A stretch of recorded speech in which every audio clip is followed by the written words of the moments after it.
Hello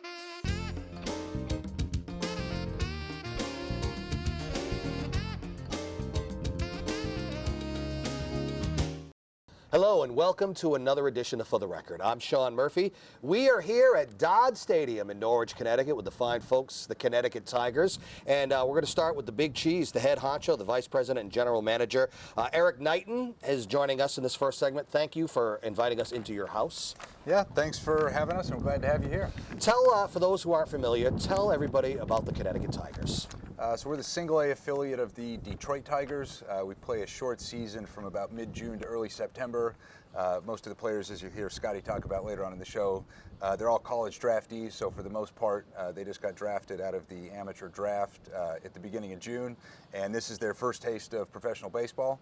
So that's the team side, and then on the side for us, we do all the promotions. We have fireworks every Friday and really try and have a fun place for families to come and watch a ball game. That's the thing about minor league baseball in general. It's everything that a major league game is not, including the high prices, fighting parking, traffic, great deals on hot dogs, and it's just a fun place, inexpensive night for the family, right? Yeah, exactly. It's promotions, it's fun stuff on the field, the mascots. I mean, you can sit behind home plate for $10 and catch the game. Parking's easy. As you mentioned, the hot dogs, we got dollar dogs every Tuesday night, so. Those big dogs, too. Oh, and they're good, too. Yeah, they are. Yeah, I've had them. Now, Dodd Stadium, fantastic stadium, built originally for a AA team. Does that give you, do you have extra amenities here at this stadium that a regular single A team wouldn't have? Yeah, I mean, as you know, the ballpark's absolutely fantastic. It's like near perfect. Yeah. You know, look at the beautiful field behind us. Yeah, it's impeccable. It's an awesome place to catch a game. It's now 21 years old, so there's been a lot of additions since it was originally the Yankees AA stadium in '95. But it's fantastic. There's some cool things. We do have a weight room for the players and an indoor batting cage. But for the fans, it's great. We've got a barbecue deck that can seat about 350 people. We've added a couple bars and extra restaurants since we moved in 2010. But there's really not a bad seat in the house. It's very handicap accessible from the parking lot. You walk in at ground level, and when you're at the main concourse, you can get your food, beer, everything at that level, and still watch the game while it's going on. Very inexpensively, too, I might add, too. You know, the start of the season is very conducive to what you were talking about, the end of a college semester or kids graduating. So they graduate or the semester ends, and then they start playing baseball here, right? And that was done on purpose. Correct. Yeah. So it's a short season league. As the major leagues and some of the other full season clubs start playing in April, which is is a little tough here in New England. Well, you do start your spring training in April, though, right? Yeah. So our guys that were in rookie ball or people that didn't get assigned to a full season club, they'd still stay in spring training with the big league guys and be in the same camp there. And then about half of the guys we get come from spring training and extended spring training, and then the other half of the guys, or 2/3 of the people, come from the college baseball draft. For our season, but for us at the stadium, we do a lot of other events prior to the Tigers guys getting to town. So we were actually the home field for 4 high schools this year, and we had about 75 college, high school, and charitable events before we opened up on June 19th. Right, so the stadium gets used, not just necessarily for Connecticut Tigers, right? Yeah, exactly. That's one of the things that's important to us, especially if we only have 38 home games. I mean, it'd be a shame to have the stadium sit dormant the whole rest of the year. So that's one of the things we try and do and have been real successful in getting other charitable events. Like I said, the 4 high schools played here this year. We had some state playoff high school games in the ECC tournament as well. So it's great to see that the high school kids especially play, because for them it's playing on the big field, and it's a fun spot for them. So that's been real good in the springtime. In the fall time, we have the Norwich Auto Show, and we've had a Renaissance Fair the past couple years, and really just trying to use it as much as possible. It's interesting. We even talked about at points you've had soccer played on the baseball field. Yeah. You just go out in the outfield, concerts. So it can be used for a lot of great stuff. You ever? How often do you have actual Detroit Tigers guys come by? Do they ever come by, or do they just kind of let you do your thing here? Yeah, they're pretty involved. We talk to them on a daily or weekly basis. The coaching staff more so on the player development side of things, but most of the brass will come to town from guys in the front office side of things, as well as a lot of the scouts will come through once or twice during the year. So they want to see how their draftees are doing and seeing if the guys that they picked in the first, second, third round, which we have the the top 3 picks again this year, they want to see how they're doing and meet them and make sure everything's going well. And somebody's going to get poached sooner or later. If you have success, that means someone's getting poached, Yeah, right? Yeah. It's kind of an interesting thing with minor league baseball that we want our team to win here, but for the players' sake, they're all trying to move up to the big league. So you're hoping they do well and They want out as quick as possible. Yeah, right? it's kind of interesting, but yeah, we wish them well. What's your philosophy on being an affiliate of a team that's, like for Detroit, they're in the Midwest, whereas some baseball organizations might have a minor league team that's a little bit closer. So like if someone might not necessarily rehab in single A, but for the sake of proximity, do you have a thought on that? Yeah, I mean, it'd be great if we were able to be the Yankees or the Red Sox, Right. just because those are the 2 big teams in our area, but they both have affiliates. New York is in Staten Island, and Right. the Red Sox are in Lowell, so we're happy with Detroit. If we were going to be able to pick a big league club, they're not too shabby. not at too all. shabby, No. very historic, and they're in the Northeast, and we found a lot of people, are either transplants from the Michigan or Detroit area, and it's a brand name franchise, which was great, and we actually just signed a new 4-year deal with them as an extension, so they'll be here for quite a while. As a general manager, it's one thing to deal with the college kids. How do you deal with the international players that you have here? Because obviously a hotbed of talent exists elsewhere as well.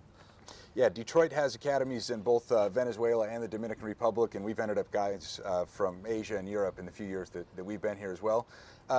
It's challenging, more so for them than it is for us, mostly because it's a foreign country. Most of the kids are 18, 19, 20 years old.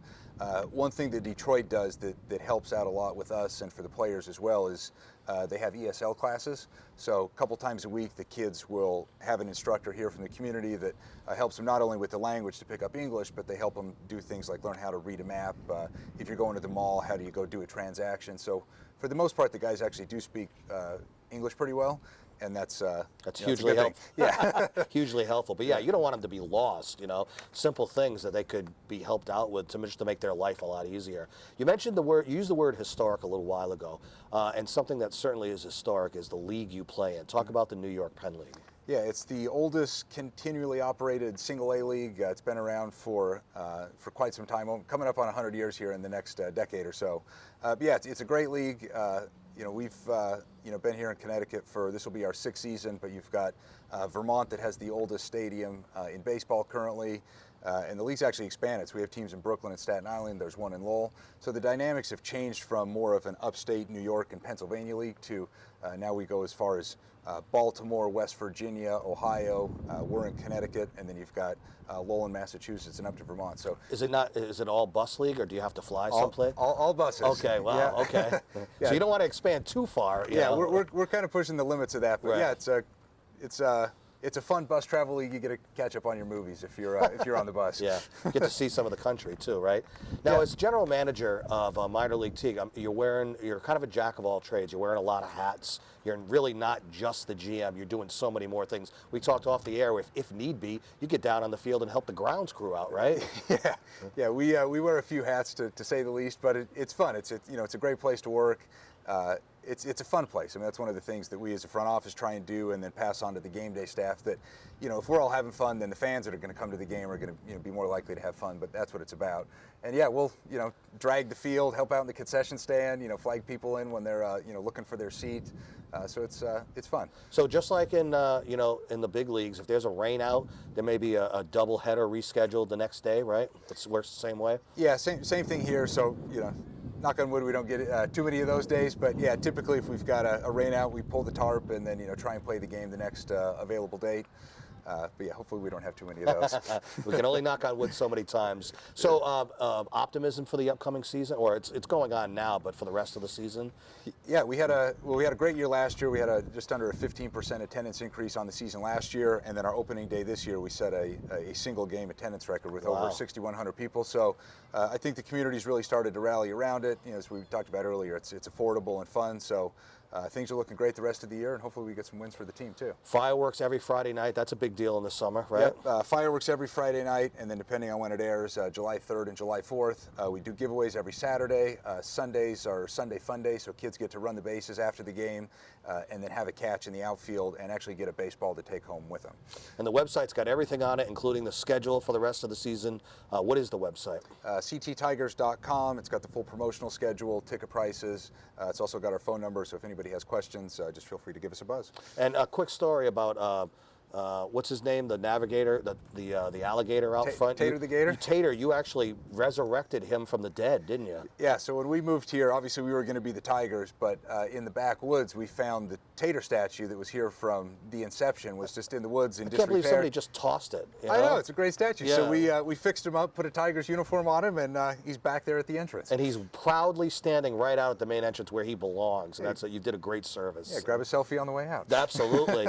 All right. Well, you know what? Go see a Connecticut Tigers game. It's fantastic. It's very affordable. It's fun. There is not a bad seat. And the stadium, Dodge Stadium, you cannot go wrong with this place. It is fantastic. It's summertime, so take advantage of it. Vice President and General Manager Eric Knighton of the Connecticut Tigers, thanks for spending a little bit of time with us. Yeah, glad to. We will take a short break and come right back. I'm Sean Murphy. This is For the Record. Stay with us.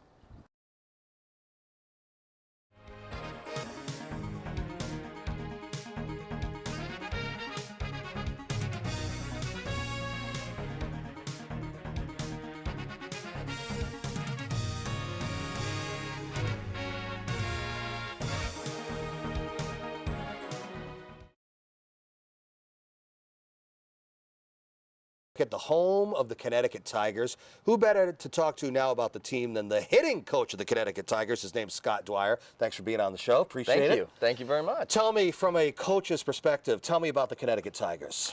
You know, this is, at this level, we're always quite young. A lot of guys that we just drafted from this year's draft class, and then sometimes we got some younger kids from Latin America, whether it be Dominican Republic, Venezuela, that played last year full season of rookie ball down there in Lakeland, Florida.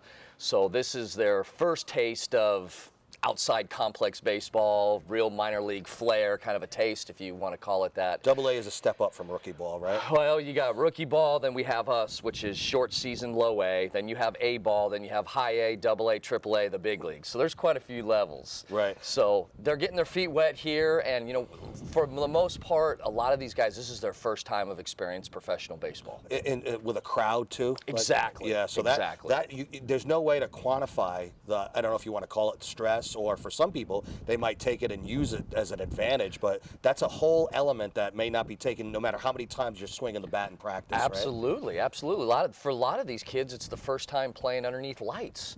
It's the first time playing in front of a great deal of people. Now, the college kids that we just drafted, they're used to this. They do it every Friday, Saturday, Sunday night, especially those kids that we draft out of the Southeastern Conference. They have big crowds. I mean, you know, you think football and basketball for big crowds, but, you know, we're hotbeds of baseball. I mean, they're going to those games too. Exactly right. Exactly right. So this isn't new to them. It's really the younger guys, your Latin Americans, maybe your high school kid that played rookie ball last year for us.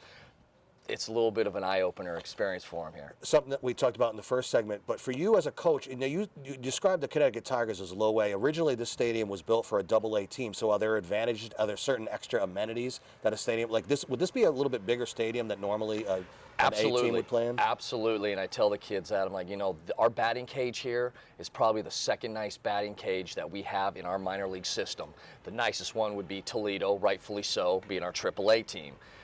But yes, it's double A amenities for a low A ball level. So absolutely, I mean, the stadium's gorgeous. It is. Our batting cage is great. I mean, and I love it because it's right next to my office. So that's perfect. Yeah, exactly. And you don't live that far away either, but you can anyway.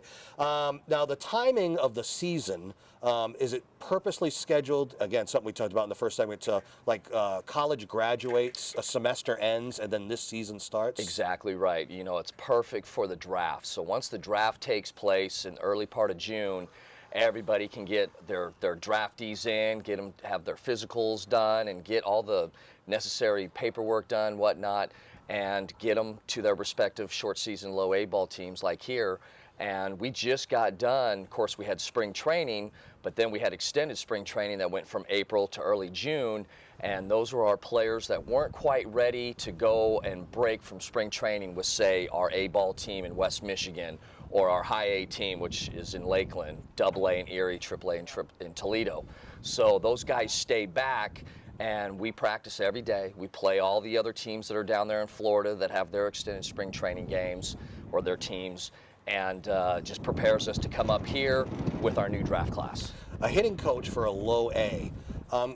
as far as practice goes, they have the fundamentals down, right? So what does a hitting coach do at this level? At this level, the biggest thing for me is to introduce to them how to maintain their swing. These kids have never played every day of their life. Okay, so it's stamina. Exactly. Right? Yeah. And it's, you have to explain to these guys that, hey, it's not how we start, but it's how we finish. So let's be smart. Anybody can work hard, but we have to learn how to work smart. We have to learn to listen to our body. Hey, I'm a little tired today. I don't need to take as many swings. What is it that I need to do to maintain my swing and stay fresh? Also, the biggest, besides learning how to work smart, I'm really big on having a plan and having an approach when they get into the batter's box.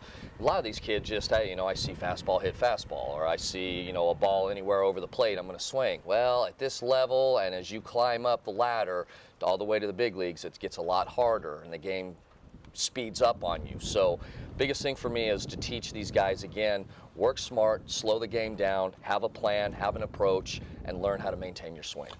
Are there separate people, or do you have to keep an eye on them as far as their, diet, other, training stuff? We have a strength coach, and we have an athletic trainer, and so they take care of, when they get hurt, anything about their diet, to keep them strong, with the weight room.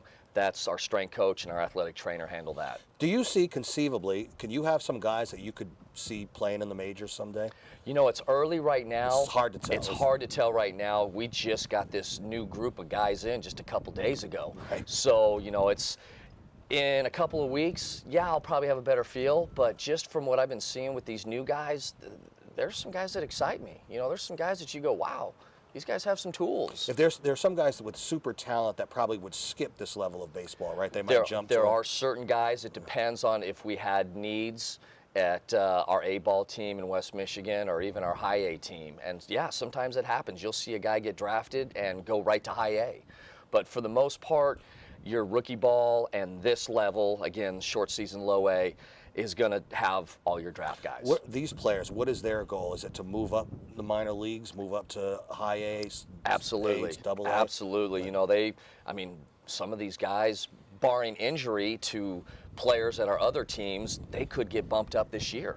You just never know. We don't have that crystal ball, and we don't know what's going to happen. But I think for a lot of these guys, they want to come here and just get their feet wet and just experience minor league baseball, and then go to spring training next year and hope to break with the next level team, whether it be West Michigan or the Lakeland Flying Tigers. Is there situations where you might be in the hunt for a playoff spot, and maybe somebody critical to you might get snatched up by somebody else because they need him, and you're like, oh man, what are you doing? That happened to us last year. Is that right? That really? happened to us last year, and we did. We made it to the playoffs. We had a great run, but we lost 3 or 4 of our top hitters to West Michigan because they needed guys and they were in the playoffs. So, we're the manager and myself, pitching coach, we're scratching our heads going, man, if we would have had Gerber and Kivett and Leba, wow, we might have rings right now. But you know what? Winning's the least important thing for us. It's all about development, and the way we look at it is if we can develop these players, the winning's going to take care of itself. We talked about. Tell me some of the differences in how players approach the game, like some of those international players. We talked about, college gets out, semester ends, and then this season starts, and these are college kids from around here or in the U.S. Talk about some of those international guys. Do they play a different brand of baseball? I wouldn't call it a different brand of baseball. It's just that they're more raw because they don't have the exposure to be playing. We're born and raised here in America, right. So we have the liberty to play T-ball and Little League and play for our high school just team. Like they're playing soccer all the time. Yeah, and over there, they don't have that. Now, Venezuela's got somewhat of a Little League program, but again, they are not playing nearly as much as the American kids. So they're not as polished as the American kid, but I tell you what, their ability is off the charts. The leagues, the teams, major leagues are putting, camps down there, so they must see that these places are hotbeds for potential players. Oh, absolutely. We all have academies, as they call them. And I think a lot are moving out of Venezuela right now. But I know right now we've got a place in Venezuela. We also have a place down there in the Dominican Republic. And so when we sign those kids from those countries, we just put them right there in the academy, and they play down there until our people down there feel like, hey, they're ready to come over to America now and start playing. If the players are there, you're there. Oh, you're yes. signing them, right? Exactly. We talked about this in the first segment too, but from a coach's perspective, I want you to talk about the New York Penn League because it's a historic league. But talk about some of your competition. You know, you just said it, historic. I mean, I love this league. This is my 4th year in this league, and it's so cool to go to some of these ballparks and find out that, you know, this ballpark's the oldest one standing, or this one had so-and-so play in it and pitch in it. And it's a very, very good league. It's very, very competitive because we're playing against everybody's draft class. So it's our draft class versus your draft class, so to speak. You know, who's got the better draft class? And it's a lot of fun. It's a lot of fun to see these guys go out there for the first time and just get after it. And it's the thing that I probably get the most joy out of is the fans. Super, super fans up here. The travel is easy. The food up here is outstanding. Yeah, the hot dogs are delicious too. Oh, I could eat a hot dog. Vermont's got the best French fries in the country. I mean, every time we go to Vermont, I gotta eat their French fries there at the ballpark. But I mean, it's just so much nostalgia, so much history, and the fans are just incredible because I feel for them. It's almost like they've been locked up in the cold for so long. They just want summertime to come around and baseball. And so hopefully we can come out there and put a good product on the field and show them a good time. Let me just ask you one quick off-topic question. Since you're a coach, what is wrong with the Boston Red Sox right now? You know what? Go up there and fix it, real quick. It's funny you should say that. You know, I remember Dustin Pedroia, when I was playing, I was working out with this guy in Sacramento, and there was this little 9-year-old kid that was always there just bugging a teammate and myself, hey, you know, when's it my turn? When's it my turn? And it wasn't just till a few years ago I ran into that buddy of mine. He goes, hey, you remember that little 9-year-old kid we called Booger? Wow. And I that said, was him, yeah. huh? He goes, you know who that is, right? And I was like, no. He goes, that's Dustin Pedroia. You could tell that 9-year-old kid, you could tell at that age that he was going to be something He was special. high energy back then, and he was special. I don't have an answer for you, to be honest with you. Right now, I'm so locked in on our guys that the last thing I do is watch a whole lot of big league baseball because we're so busy with our guys here. And even if I thought I had an answer, I'd be stupid to try to share with you because I'm not that smart. You might get a call from Ben Sherrington or something like that. So what can we look forward to for the rest of this season?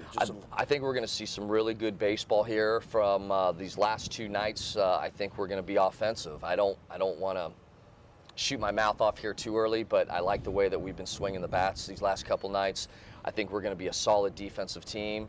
I know that we're going to pitch. I know we got some arms, and to be honest with you, I'm very excited. And I was just about the same last year, and we had a special group of guys last year.